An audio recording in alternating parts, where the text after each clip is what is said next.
bakurikira ibintu no kuri social media no kwicyo intambara zirirwa zirihuza abana bato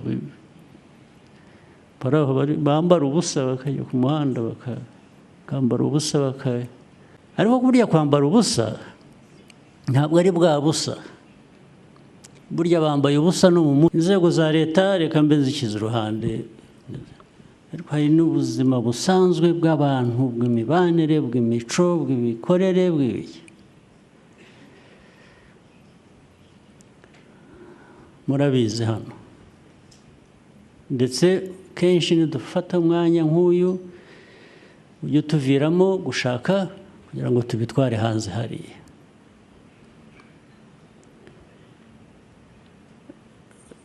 ibi tuganira nuko twahuriye hano n'ibyo tuvuga erega nabyo ni uburere oya ibikorwa kuba bihari cyangwa bidahari bizakugaragaza ntushobora kubeshya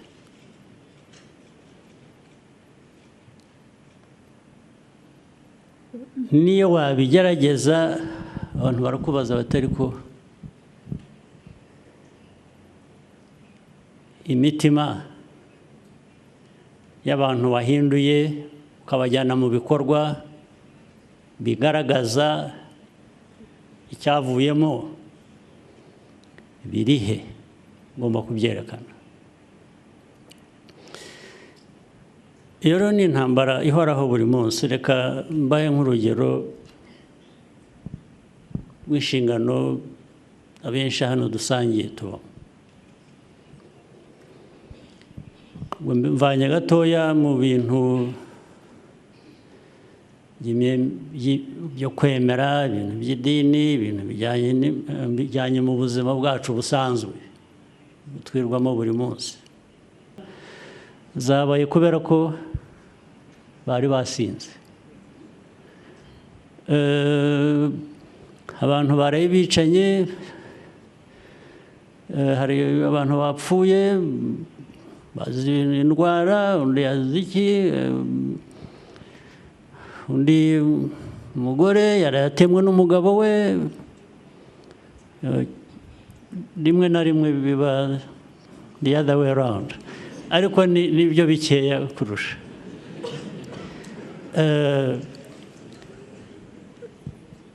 ibintu byinshi abandi twafashe abantu bangana batya twasanze bari mu biyobyabwenge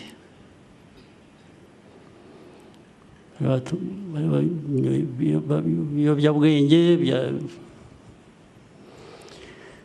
imiryango yahungabanye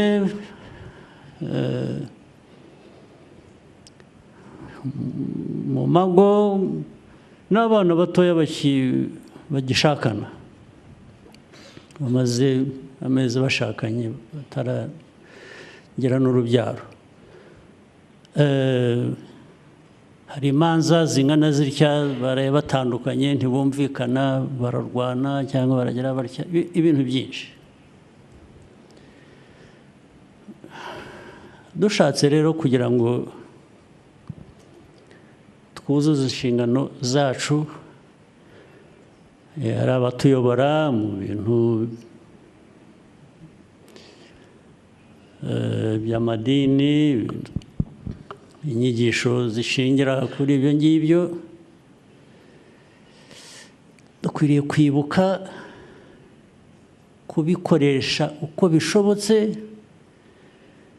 kugira ngo tugabanye ibihungabanya umuryango nyarwanda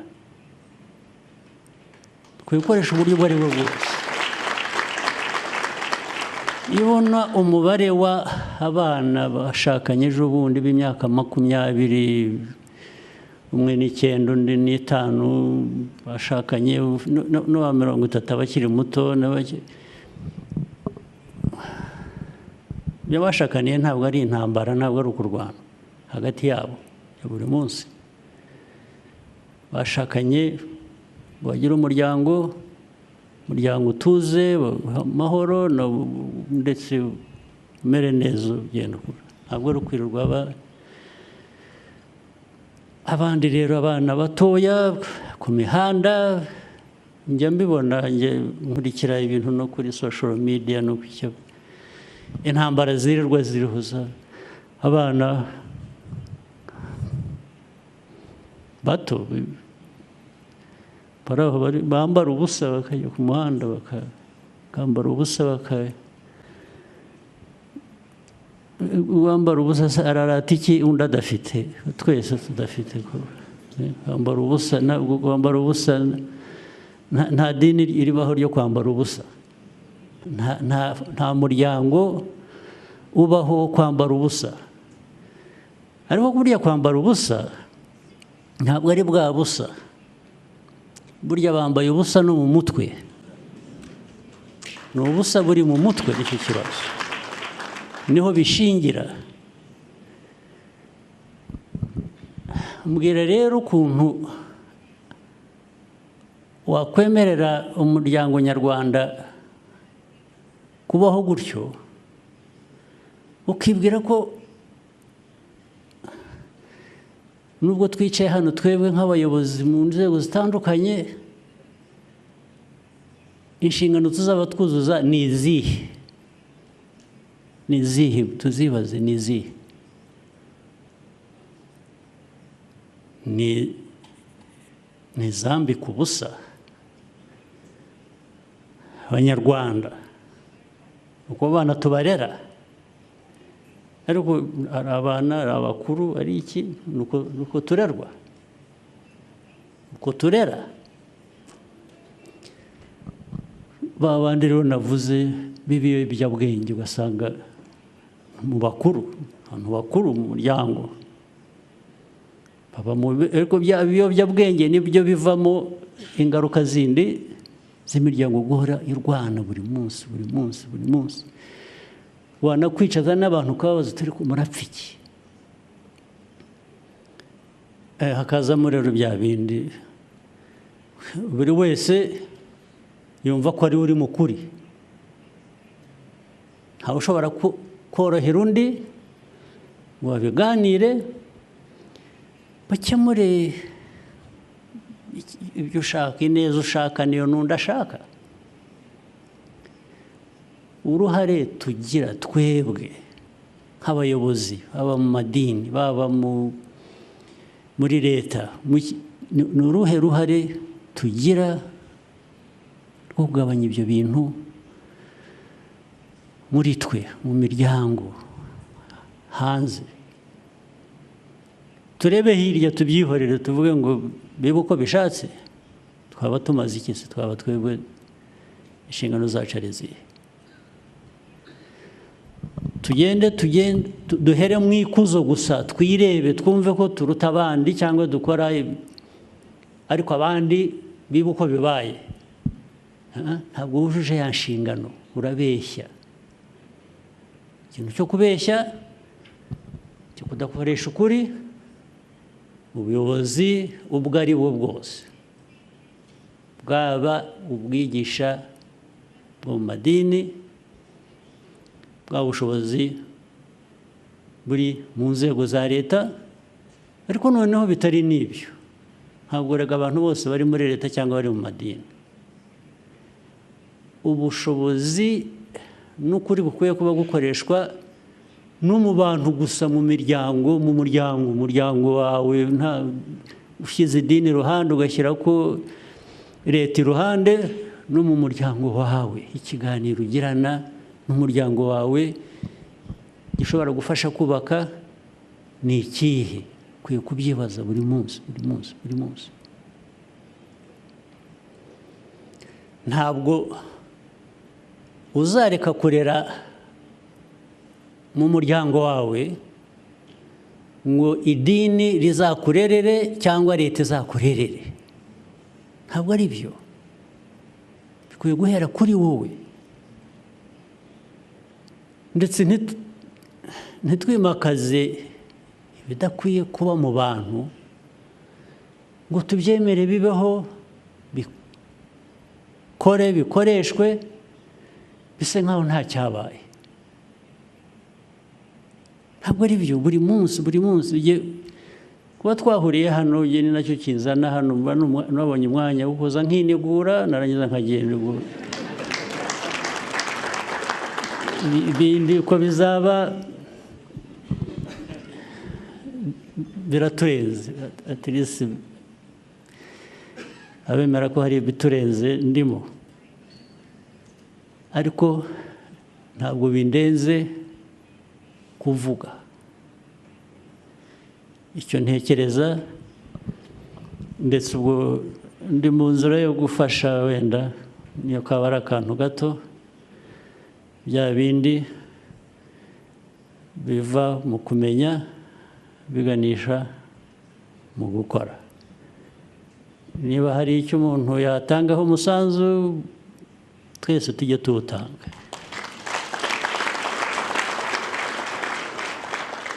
ariko ndabasabye ibintu nababwiye mbona ntabwo nabishyize mu ukuri kwabyo kose uko bingana ni byinshi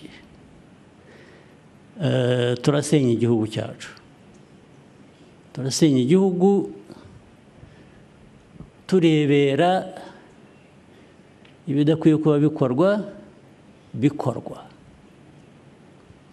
isindo ibiyobyabwenge indwano z'urudaca zitarangira buri munsi abantu baba bari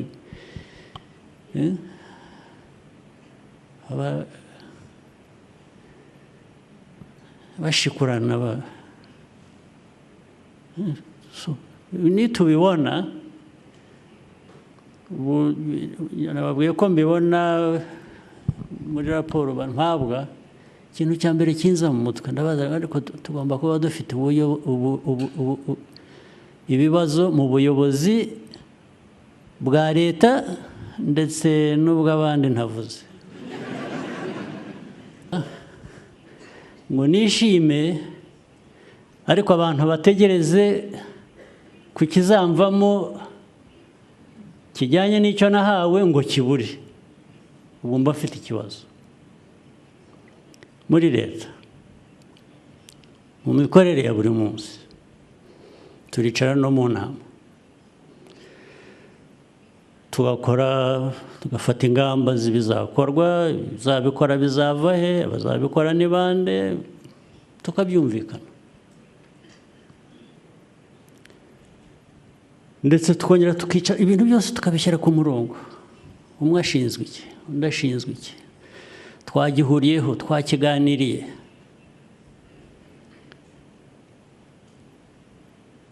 tukavuga ngo tuvuye aha tugiye gushyira ibintu mu bikorwa n'amikoro arahari kuri bimwe ntabwo amikoro aboneka kuri buri byose ariko ndavuga ku mikoro aboneka ahari n'ibyo agomba ayo mikoro gukora hatinda gato wabaza umuntu umwe uti tugeze kuri wari ushinzwe ibikorwa tugeze atangira gusaba imbabazi ati naribagiwe tubabarire twaribagiwe ukabaza undi ahubwo ati twarabikoze mugeze mwakoze ibiki mugeze wajya ugasanga ibyo yakoze ni ibindi bitandukanye n'ibyo mwumvikanye utse ko wakoze ibintu bitandukanye n'ibyo twumvikanye habaye iki ati nagira ngo turareba ati nagize ngo ati bikaba ibindi bintu birebire niba waragize ngo niba hari ikindi wabonye cyari kinyuranye n'ibyo twumvikanye kizima wagomba gukora kuki se utasubiye inyuma ngo natwe twese tubimenye tuvuge ko hari inama twungutse dukwiye kuba dukurikiza habaye iki mu ncamake umuntu ahera ko asaba imbabazi gusa. Ibyo rero ntabwo ari ikibazo kinini, ibyo birasanzwe, umuntu yakora ikosa, ibyo rwose kuri ibyo nta nubwo ari cyo kibazo. Ariko iyo bibaye rimwe ku muntu umwe akabisabira imbabazi, uwo muntu ejo bikongera bikagenda gutyo, ejo bikongera bikagenda gutyo, ntabwo biba bikiri ya makosa akorwa gusa kubera ko uri umuntu, kuko abantu bakora amakosa,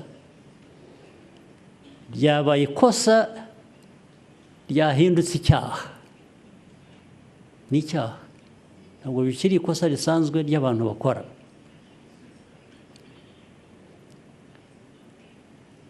Ibyo rero bigahoraho, ukwezi kugashira, umwaka ugashira, ibiri igashira, ari abantu basubiramo batyo buri munsi. Hari ubwo rero bigeraho noneho kwibaza atari ko se amaherezo azaba ayahe, ku buryo bworoshye, kandi abantu benshi bakunze kunyuramo, babiragiza ubushobozi bundi buturenze, ubwo babihunze, babiragiza, tukajya kubisengera, tukajya buriya ni ukubihunga, ntabwo ari ikindi, kuko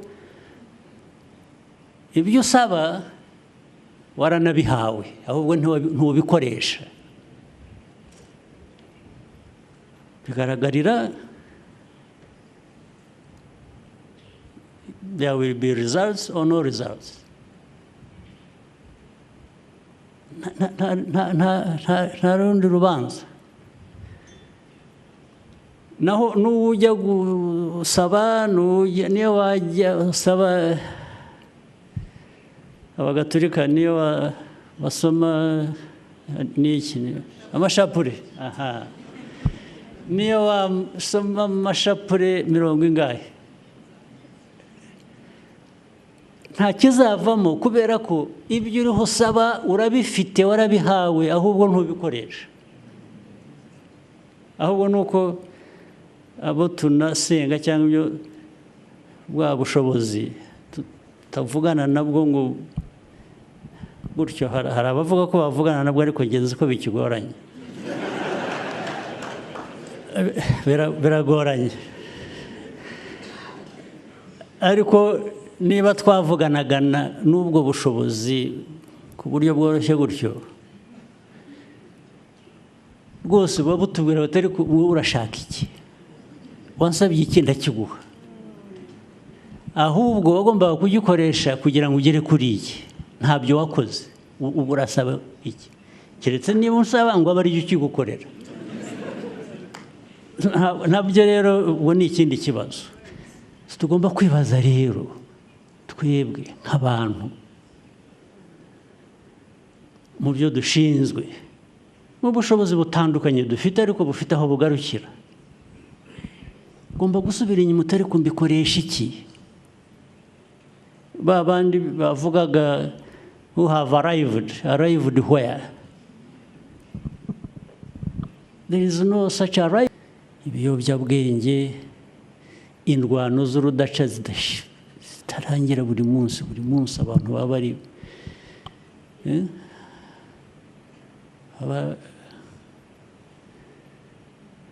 bashikurana, nitubibona, nababwiye ko mbibona muri raporo mpabwa, ikintu cya mbere kinza mu mutwe ndabaza, ariko tugomba kuba dufite ibibazo mu buyobozi bwa leta ndetse n'ubw'abandi ntavuze, bigomba kuba bihari. Ngo hari ikibazo, tugisuzume rero, tukajye hanze gusa ngo tunyure hejuru y'ibintu, tuvuge neza, ndetse tube ibitangaza. Kuba igitangaza ni byiza, ariko kuba igitangaza ubigirwa n'abo wafashije nabo kuba baba igitangaza. Niba ntabo wafashije ntukwiriye kumera neza ngo ube bihagije. Ukwiye kumera neza ubishingira ku bandi watumye bamera neza. Reka ndangiriza aho. Murakoze, muhorane imigisha y'Imana.